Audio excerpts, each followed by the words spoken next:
Sa kauna-unahang pagkakataon, nakatuntong na sa Marawi si Pangulong Rodrigo Duterte mula ng sumiklab ang bakbakan ng mga sundalo at grupong Maute ISIS. At bago niyan, ilang beses tinangka ng Pangulo na makatungtong sa Marawi. Tunghayan natin ngayon ang mga eksklusibong video sa live na pagtutok na ito ni Marisol Abdurrahman. Marisol.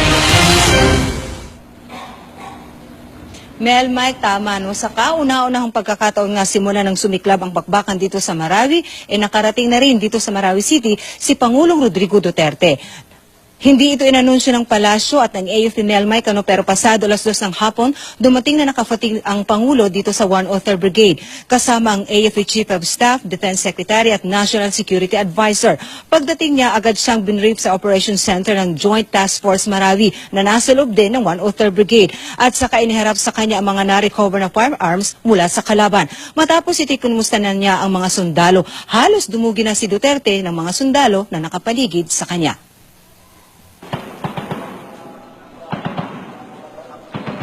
Matindi pa rin ang putukan sa sentro ng bakbakan sa Marawi City kahit ika-58 araw na ng bakbakan. Sa Mapandi, halos wala nang tigil ang putukan kaya maingat ang bawat galaw. Mahigpit din ang bili ng militar sa media.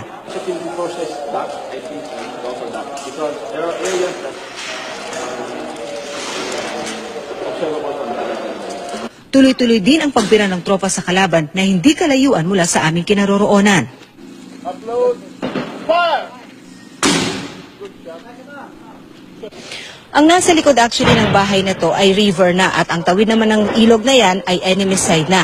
Kaya wala na actually 200 meters ang layo natin mula doon sa main battle area. Kaya kung tutusin, halos nasa dulo na tayo ng battle area. Kaya nakaposisyon pa rin ang tropa. Patuloy ding nagbabantay ang mga sniper.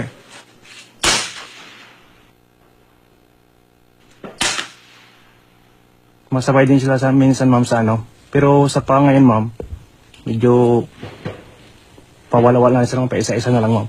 Kung tutuusin, kontrolado na raw ng gobyerno ang Mapandi, pero hirap pa rin silang makatawid sa tulay. Nasa kabilang dako lang kasi nito ang Maute ISIS group. We are now knowing their positions right now. Napakaliit na nung lugar nila. Talaga yung positions nila, ang kaya nilang gawin dyan is to defend. Hindi na sila makaka-maneuver or makaka-counter-attack. Narating namin ang dulo ng Mapandi Bridge sakay ng tangke. 80 metro na lang daw ang layo namin mula sa lokasyon ng kalaban na nasa kabilang dako lang nito. Kaya hindi na rin kami nagtagal sa lugar. Kasi kapag umatras pa sila, wala na silang aatrasan eh. So talagang they have, sabi nga, ang ano nga nila is, ayaw na nila na umatras. They are willing to die. So, let's give their wish. At habang lumalakas nga ang depensa ng kalaban, dumarami rin ang kaso ng stray bullet. Nakuhanan pa nga sa CCTV ang bala ng caliber 50 na tumugos sa pinto ng Kapitolyo kagabi. Nagulat ang mga tao sabay takbuhan. Nasakol din ng CCTV ang stray bullet na tumama rin sa isang tanggapan ng Kapitolyo kaninang umaga. Napabalikwas ang mga natutulog sa mga oras na yon sabay takbo habang nakatalukbong pa ng kumot. Sa kanyang talumpati sa harap ng mga sundalo, muling sinabi ni Duterte ang kanyang pangakong salary increase na hopefully raw, Mike, ay may bibigay na sa unang bahagi ng 2018. At Mike, bago mag-alas 5 ng hapon ay umalis na rin ng Marawi si Pangulong Duterte. Mike? Marisol, naisip lang namin dito sa studio, no? Paano yung naging security ni Presidente nang dumalaw siya o bumisita sa dyan sa Marawi? Alam naman nating, kitang-kita dun sa coverage mo na nagbabakbakan pa rin dyan hanggang sa mga sandaling ito. Marisol? Mike, kung hindi tayo nagkakamali, this is the 5th attempt actually na nagpunta dito ang Pangulo. Itinago ito ng palasyo, itinago lalo ito ng AFP sa atin. Sa totoo lang, Mike, late na lang natin nalaman na pupunta ang Pangulo mula sa ating mga pinagkakatiwalaang source. Dahil maging dito, hindi talaga obvious, hindi natin naramdaman kasi wala tayong nakita the usual na coverage natin na may mga nauunang advance party at BSG. Dito walang ganun, Mike. Even the key officials ng ilan dito sa AFP, hindi talagang kahit sa kanila ay inilihim yan. So, we would like to assume, Mike, na talagang grabe rin ang security ng kanilang ginawa, pero they make it as discreet as possible na kahit sa mga mismong ibang opisyal na rin ng AFP dito at maging tayo sa media na nakabantay kasi malapit lang tayo actually sa brigade hindi natin agad ito nalaman, Mike. Ganong katagal tumagal dyan sa Marawi si Presidente ngayong araw na ito, Marisol?